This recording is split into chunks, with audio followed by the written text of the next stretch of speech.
You know, if we looked at some of the examples of some of these Black Swan events that have happened in the past, if we look at some of some of the things that have had a very catastrophic consequence, right? Things that we can think of the last 100 years, for example, is World War One, the Great Depression, World War Two.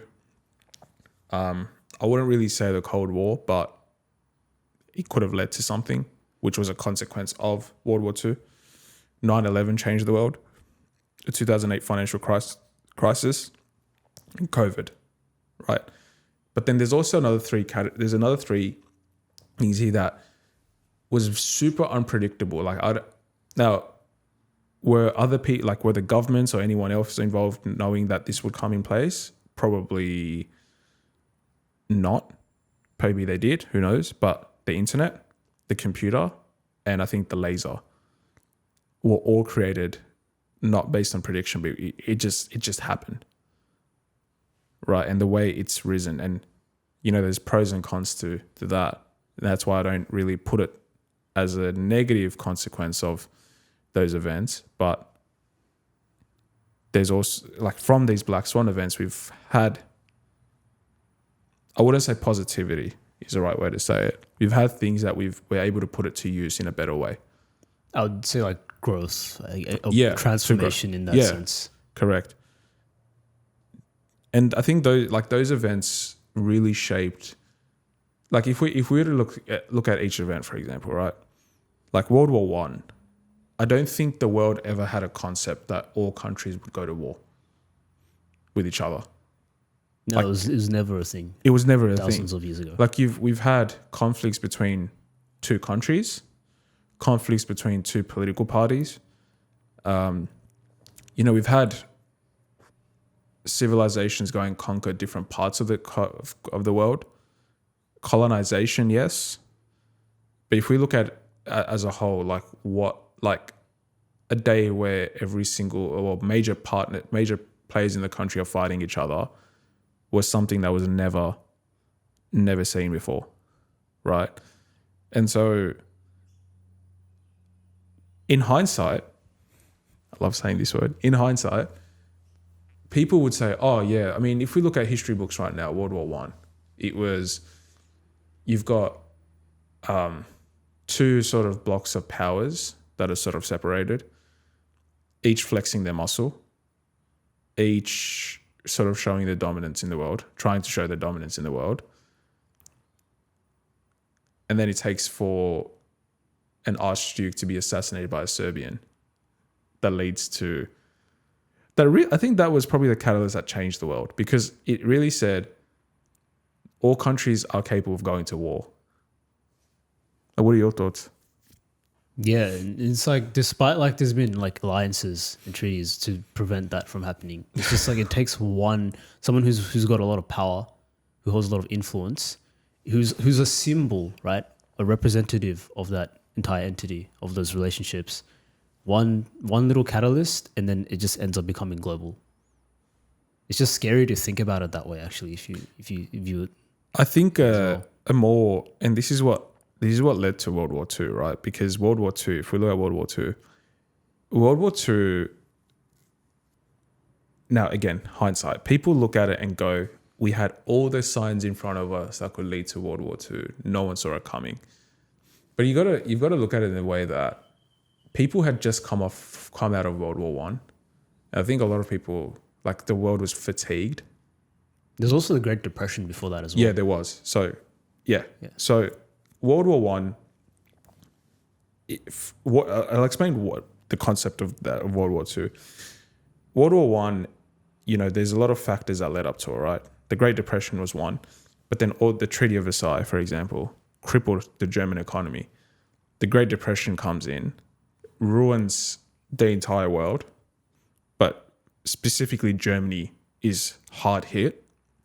So you can imagine, as a German,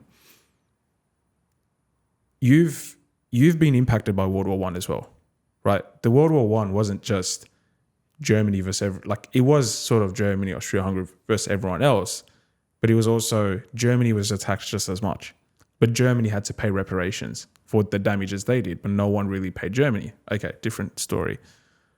That happens. So the economy is crippled. It's beyond on repair.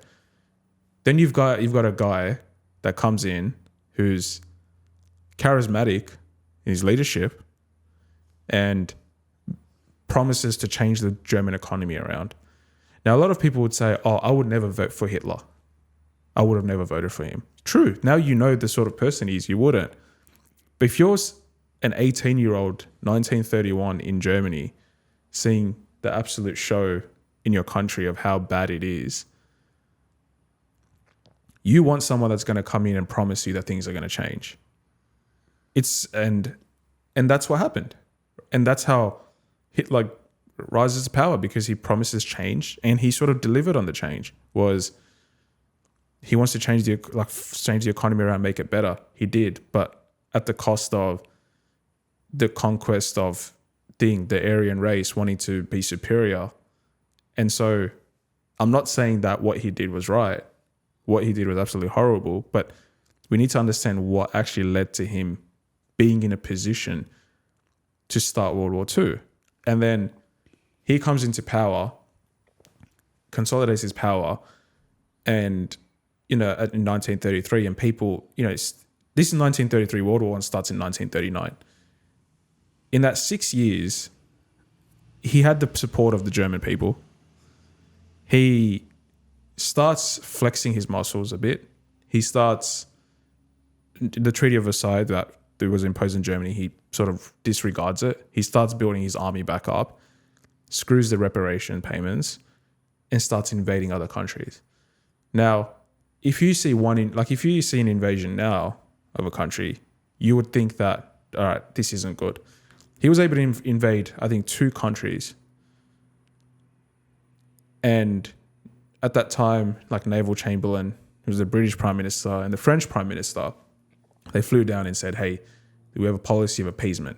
And we don't want war, right? 20 years ago, you've just gone through a war, a Great Depression. We don't want another war. Hitler's like, no, screw this. Invades Poland. So what I'm trying to get to, I know I gave a very long-winded answer here. Not an answer, sort of a statement. But in hindsight, now that we look at it, we see red flags. You see red flags there straight away, right?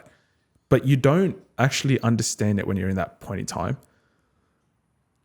So right now, we might be seeing a ton of red flags on so many things.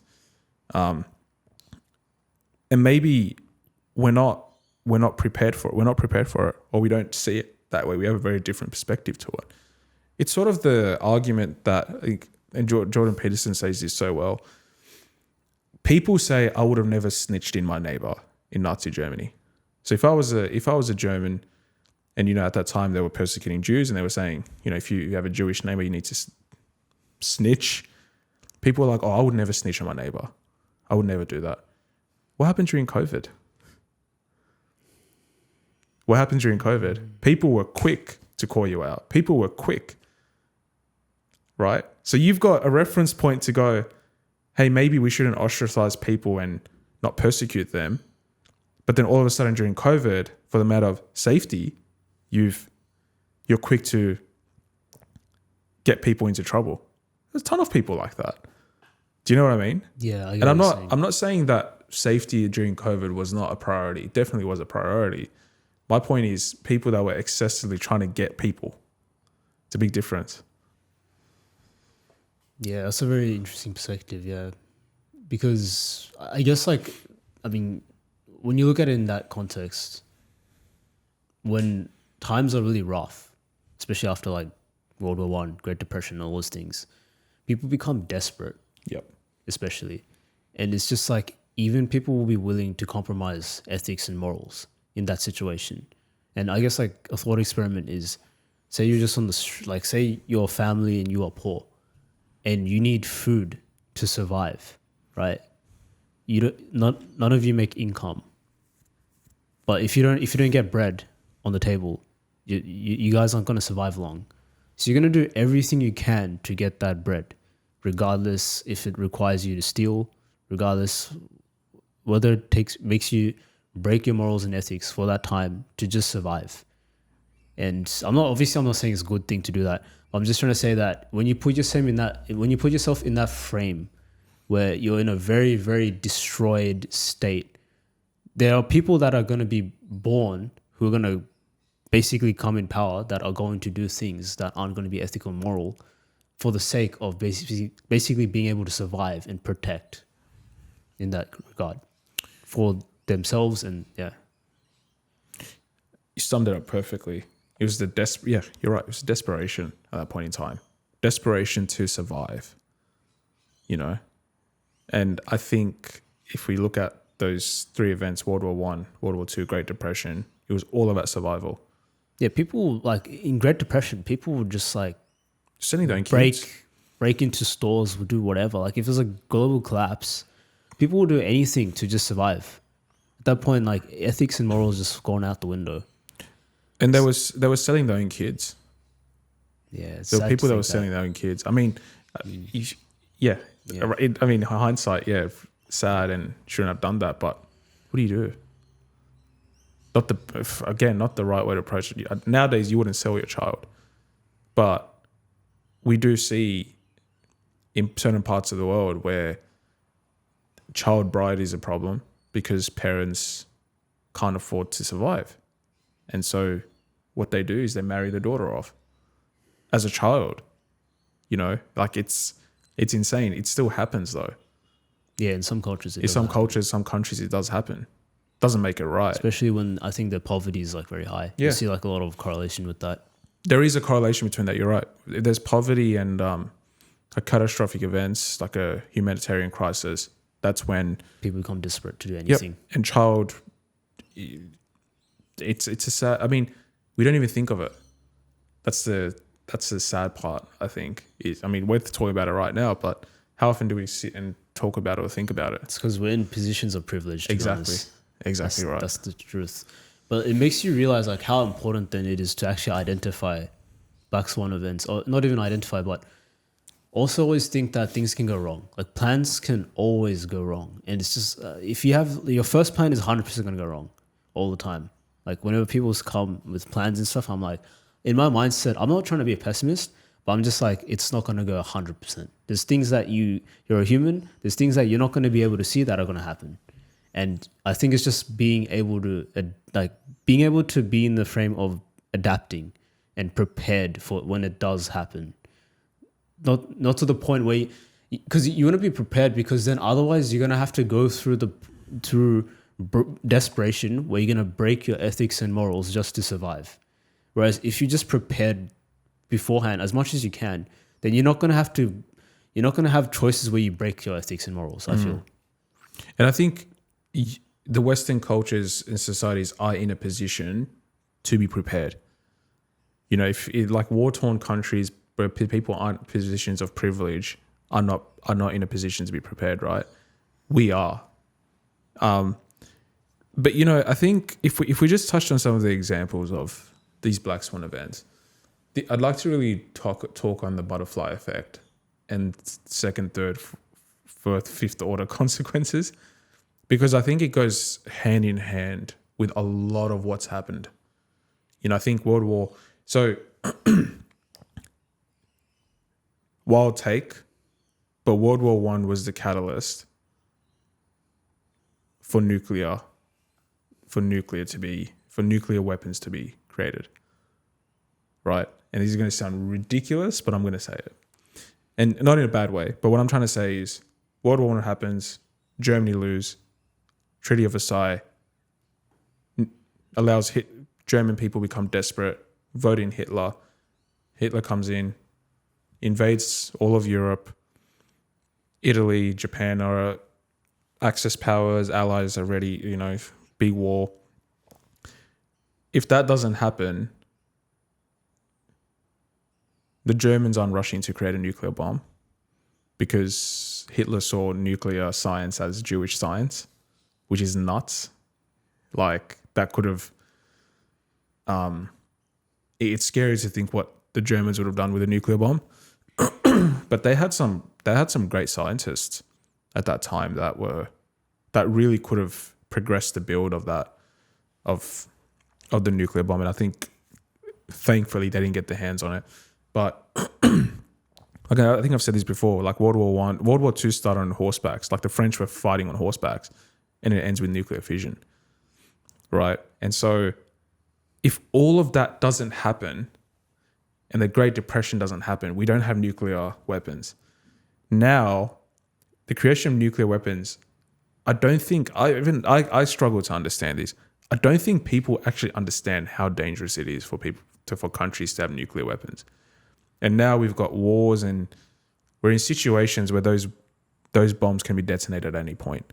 And if that gets detonated, you wipe out the entire humanity. It's multiplied by 0, basically. Yeah, exactly. Literally. Exactly. And it's like and there's like the probability of that happening, probably it's a bit low.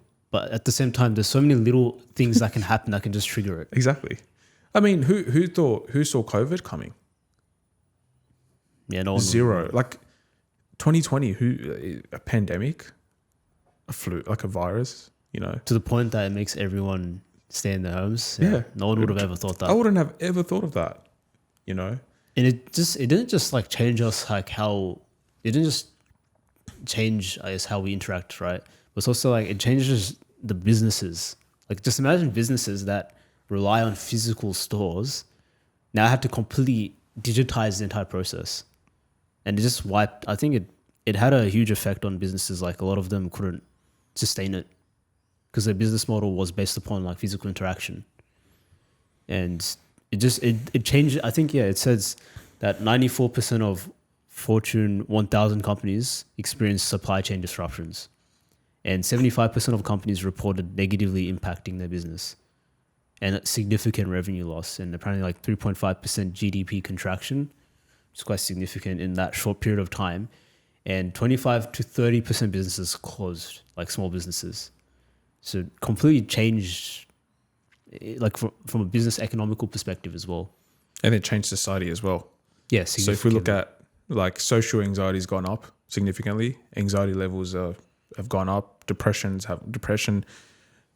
levels have gone up. Speech issues with kids that were born during that time have increased.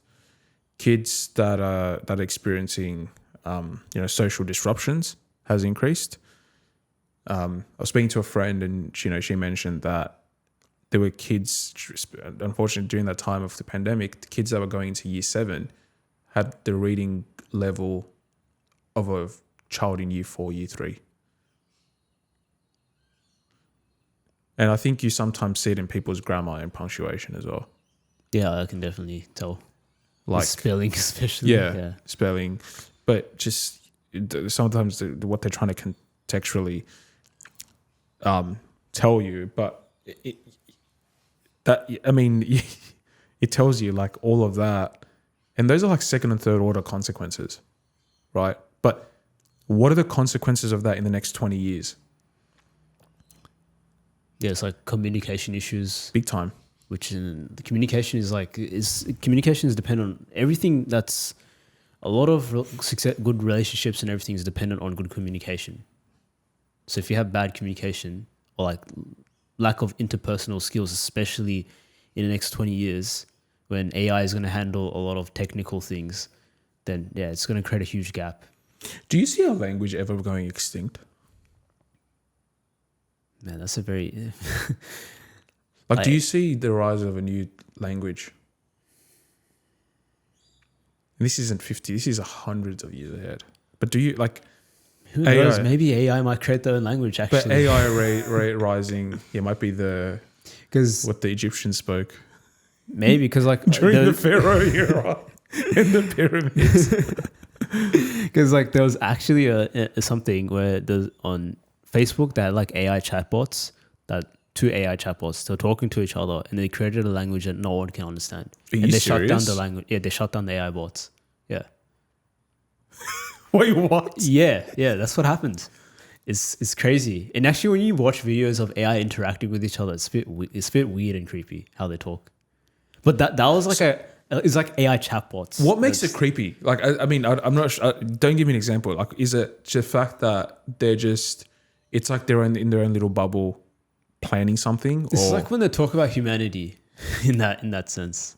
they talk about humanity. Yeah. What? Some of them. I think it's like Sophia and then some other AI Yeah. when they're talking about it and they're like talking about taking over the world. I don't know if they're being sarcastic or like they're being real, but yeah, it's.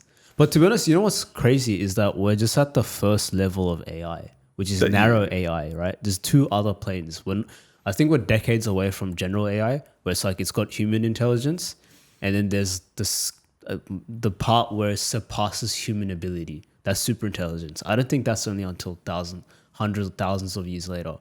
But general AI is like it can basically do exactly what a human can do in terms of emotional processing and things like that. I think that's several decades away. But we're at narrow AI, and this is what it's like. The amount of things that it's been capable of doing is incredible. Is insane. It's had the highest I'm screwing up this word. Adaptation. I think ChatGPT had the highest amount of users in the first month than any social media platform ever or whatever has, which is quite incredible when you think about it.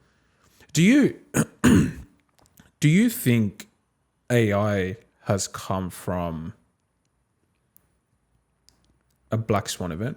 And what I mean by that, has it been an effect of a Black Swan event? I think it has. And the reason I say that is I'll let you think about your answer for a sec. But I think I don't know which Black Swan event it was, but I think it really changed. We've always known that there's robots and there's going to be machine learning and there's always going to be advancements in technology and human technology in general, but I don't think we realized how early it's come. And I also think a lot of people hear the word AI, but they don't actually understand what AI is. Because a lot of people don't have to use it day to day, right? Like, for example, tradies. I don't think they would use AI a lot compared to someone that works in an office. They might go and, like, it's different tools, right? But, you know, tradies, they use more, their whole work is using their hands and creating things from mind. It's not, they don't consciously use it. Yeah. Exactly. They don't use AI to, you know, summarize an email or something, right? I mean, I don't use AI at work, but I've had instances where I have used AI on other things. But do you think it came up? Do you think AI has risen because of a Black Swan event in the past? I don't know which. Again, I don't know which Black Swan event it would have been, but I think it would have been because you're sort of telling the world that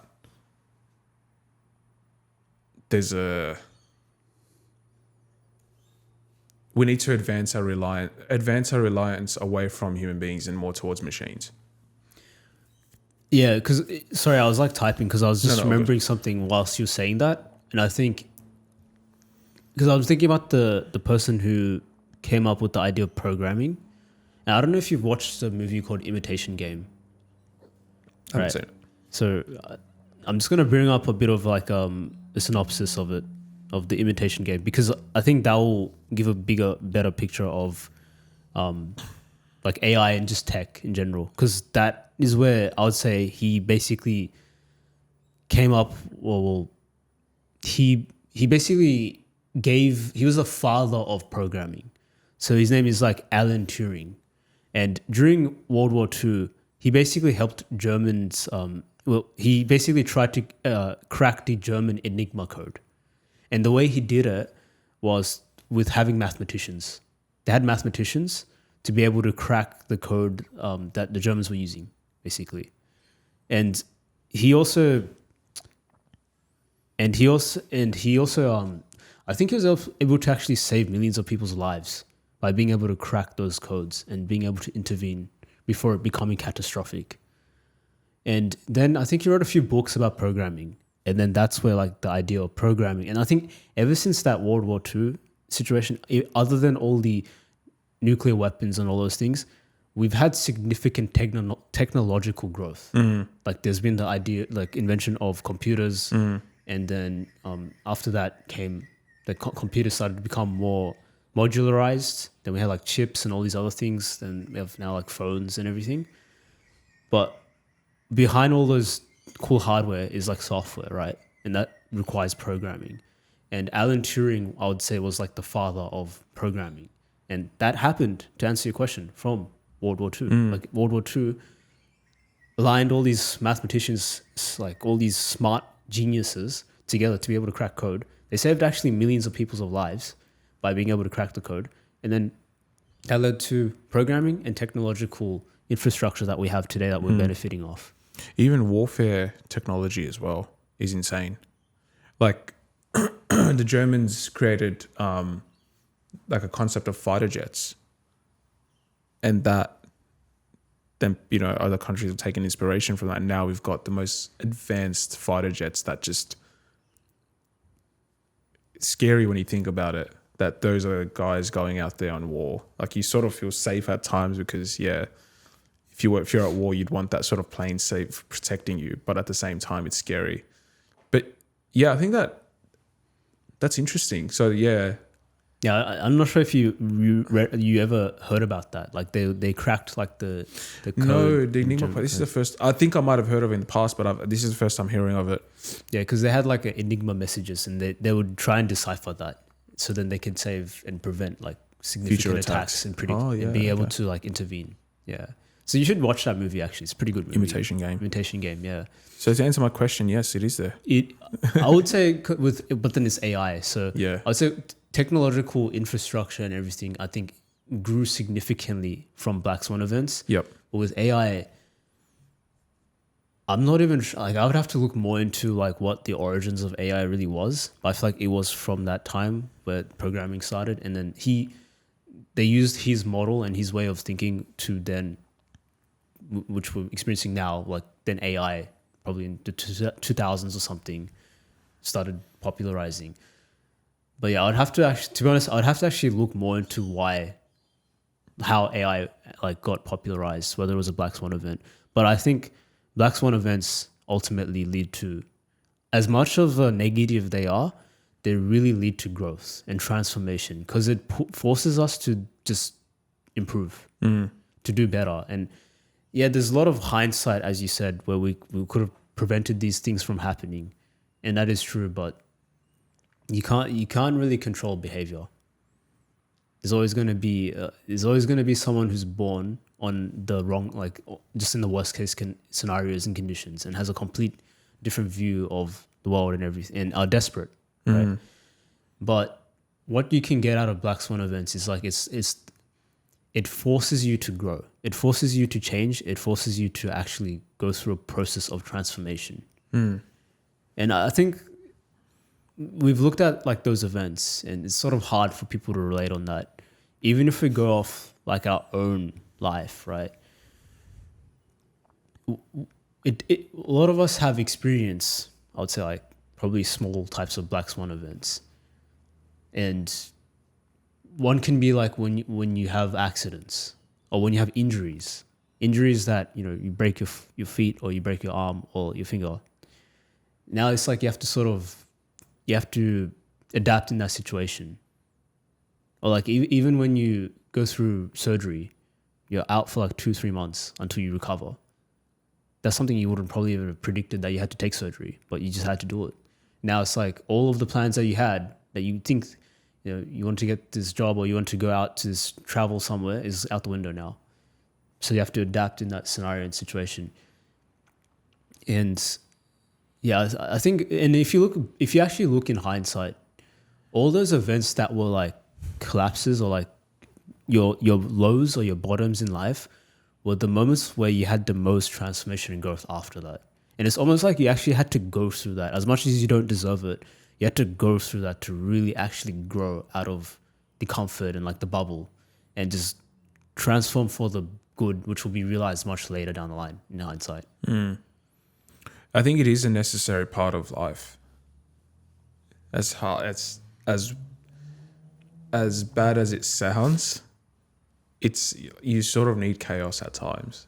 You need these black swan events because, and the killings aside and people that die aside and the innocent people that get killed, that get hurt aside. I'm not saying that's why it's needed, but it forces, you're right, it forces you to think and it forces you to really critically grow. Yeah, it's just like we all have plans and dreams, right, and goals, but most of the time we don't pursue it because we fear. Majority of the time is fear, right? It's because we fear how people will judge us. We fear that or because of the judgments of other people, what do you call it? It ruins my ability to survive or something. It threatens my survival or something because of people's judgments. And then the fear of loss, the fear of those fears is what holds us back. But then if you were to think that, tomorrow could be your last day, then you'll do everything today to actually do it. So it's like if that was like the Black Swan event, right? It's like we're always waiting on some Black Swan event to just be able to do something. But why wait for like the worst case scenarios? I just sometimes think like, why do we have to wait for the worst case scenario to start something as well? It's just like you could start it in better conditions. But what I'm trying to say is like inevitably at some point of time, there's going to be something that isn't, the fact that you can think about it is already a blessing. Because there's going to be a condition where you're not going to have the time to be able to prioritize your energy into thinking about it because something's gone chaotic. And then it's like only until something chaotic happens, then you start to do everything. Then you start to take the action. It's just interesting how that works, like in our psychology. It's just very strange. I agree. I also think there's an element of, I think it's about the survival, what we said before. It forces people to survive. I think when you've got privilege and you're in comfort, you're not forced to survive. And therefore you have no inclination to be better or to critically think or to critically grow. It's only when it's when the hard times hit and catastrophic moments that you really start to think. But, I think people, how many Black Swan events have happened? And I think there's this mentality that life moves on. Yes. But there's always a moment to always self-reflect and prepare for those moments as well. Yeah, definitely. And I think it's good. It's good to sort of prepare in advance if those events do occur. So then you can then it won't really have as much of a negative impact where it takes much longer for you to process. I think you actually I think you need a fine balance though, because sometimes you can get very consumed, as I was saying, to the point that you just get paranoid and anxious and you're just living in the future and you're not actually living. You're just in the future. Right. And that can really get you lost in thought, but it's good to just think about second order consequences of certain decisions you make and it just going wrong and just being okay with that. And it's like, even if it does go wrong, it's like, is there something you can do about it? And there's, what's interesting is that there's always going to be something you can do about it all the time. And when you just dismiss it like that, even if it goes right, is there something say if it goes wrong, is there something I can do about it? Yeah. Maybe I can't change the event, but is there something that I can do about how I feel or whatever it is? And it's always going to be yes. Then you can easily just dismiss it and just move on.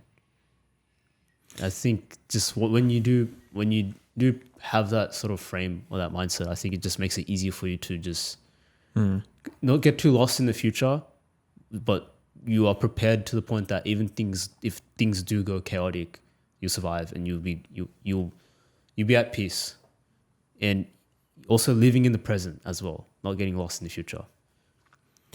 I think if we looked at some of the recent, so we've spoken a lot about World War I, World War II, Great Depression. Some of the recent Black Swan events that have really shaped the world that I can think of, and I sort of want to touch on this a bit, is that I can think 9/11 was a big one in terms of the impact it had on the Americans, first of all, but then what it led to after that and the instability that's been created in the Middle East. I think that's an example of a Black Swan event where you shouldn't really critically think. There's the moments to, I think it helps the person. It sort of, when I say help the person grow, I think it's understanding that there are things that can happen that you don't know of. And, it goes back to what the Black Swan event is. But the GFC was also a really good example, like a big turning point, I think, for people was, you see it now. A lot of people that are, nearing retirement, or people that went through it in that phase, now they're a lot more risk. The tolerance for risk is a lot low, because the first thing they think of is, the GFC. Like there are people to this day that probably refuse to put their money into shares, ETS markets, whatever, because that what you can compound over 20 years, for example, for them, they don't see the long term of it. All they see is that it can all crash and it can really lead to significant downstream impacts. I would say that is still, I think still some people don't look at it in that frame, especially with what's going on recently. I think like house prices. I agree. So I think there are, so I think the younger, if I looked at millennials and Gen Zs and etc., probably different. I think boomers and the later stages of Gen X, not all of them, but I'm saying some of them from experience have this innate thinking that, the GFC. That's true. I think, well, they are more risk averse. Yep. Because they've been through a lot more, I would say, chaos. They've been through like all those wars we spoke about and like all those catastrophic events. So they're a lot more risk averse when it comes to financials as opposed to us, right? And we're more reckless. And yeah, exactly. And I guess like they're more prepared because they've obviously positioned themselves. If you're in countries like these advanced economy countries, then yeah, they're a lot more well positioned to be able to go and afford those types of things. Whereas our generation and millennials, and I would say Gen Alpha, right? Yeah, we haven't even been through GFC. We've been through COVID, but we were under the protection of probably like the older generations. So it's like we haven't actually faced, I would say, like a catastrophic event to that extent. Like, a war type of event. Or feeling the effects of it. Because we've been sort of, in a way, nurtured. If you're in these types of countries, I would say. Yeah, in the Western culture. I agree. For most. Now, I'm not saying, there's obviously some people that aren't in those privileged positions at all. And I'm not saying that everyone is like in that position, but I'm saying when you think of it as like a whole, and you look at Great Depression and World War I, World War II, and all those, like we haven't been through that type of stage of catastrophe. Like COVID was really bad, but I would argue and say World War and like Great Depression was significantly bad, like to the point that it affects your life quality and expectancy. There's a different level of fear that time as well. Yeah, you don't even think about a home. You're thinking about just surviving, literally. You're not thinking about like, my job or anything. You're thinking about survival, and that's where it's like, that's like the most scariest position to be in. Whether or not you're going to be alive tomorrow, or whether or not you're going to be even able to eat in the next hour. You're not concerned about like jobs or like payment or like social gathering or something. So it's completely different. What were you going to say about house prices? I was going to say like when you were saying like about house prices and everything, I'm just saying, like when you look at New York and like Canada and all those places, like the house prices are ridiculous and people are still ridiculously justifying costs to be able to buy those. And Sydney. Especially Sydney, yeah. We're apparently like the second most expensive city in the world, which is actually crazy. Yep. It's almost like, and like the living expenses here is like almost like Switzerland, probably a bit less, but it's getting to that stage, right? And so I was just saying like, I don't really completely agree with that. But when you put it in that sort of perspective, it makes things very different. Because I feel like and especially what's happened more recently is like subscription services. If you go to your average like person in our generation, they'll probably have 10 subscription services: Disney, Spotify, iTunes, blah blah blah blah blah. So many. So that's why I don't really agree with the idea of, we're risk averse, even though we've gone through GFC. Yep. Because just afterpay and things like that. So Oh, people end up overspending a lot more than they can afford. You know what I mean? So, but when you put it in that frame, yeah, I agree with that.